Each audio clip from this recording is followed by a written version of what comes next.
শেখ হাসিনার টার্গেট ছিল গণতন্ত্র,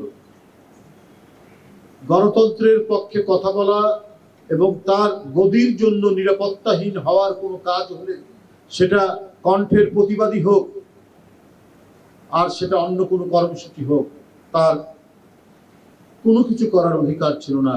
তার অধিকার একটাই ছিল, তাকে জুলুম সইতে হবে, বর্বরচিত আক্রমণ সইতে হবে। এটাই ছিল তার ভাগ্যের লিখন। এই ভাগ্যের লিখনটাই নির্ধারণ করতেন শেখ হাসিনা।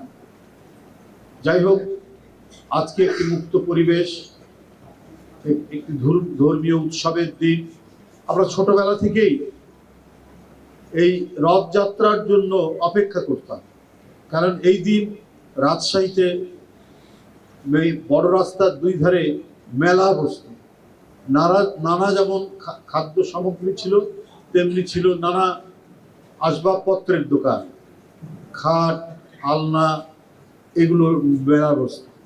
এবং এই মেলার এই সমস্ত জিনিসপত্রের দাম ছিল কম, তাই সব সম্প্রদায়ের মানুষরা অপেক্ষা করত এই রথযাত্রায় যে মেলাটি বসত সেই মেলাটিতে জিনিসপত্র কেনা।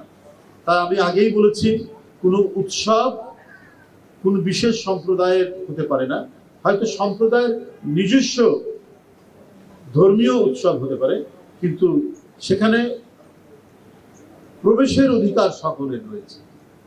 যেমন আমরা রথযাত্রায় মেলাতে আমরা অপেক্ষা করতাম যে কখন নানা সামগ্রী নিয়ে ফুটপাতের উপর সেই মেলাটি বসবে।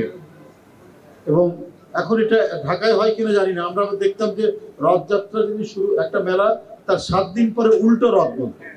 উল্টো রথটা হয় কিনা আমি জানি না।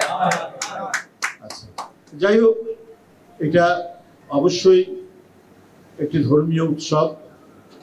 হিন্দু সম্প্রদায়ের আরাধ্য দেবতা ভগবান শ্রীকৃষ্ণের দীর্ঘ বিচ্ছেদের পর তার বৃন্দাবনে ফিরে আসার যে কাহিনী, এবং এটা নিয়ে আরও নানা ঘটনা স্মরণ করে হিন্দু সম্প্রদায় অত্যন্ত বিনম্র এবং যথাযোগ্য মর্যাদায় এই উৎসবকে পালন করে। আমি তাদের এই উৎসবের আন্তরিক ধন্যবাদ জানাই, শুভেচ্ছা জানাই। চারিদিকের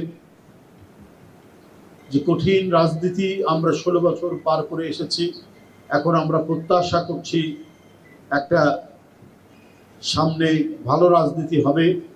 ভালো রাজনীতি বলতে সত্যিকারের গণতন্ত্র প্রতিষ্ঠিত হবে।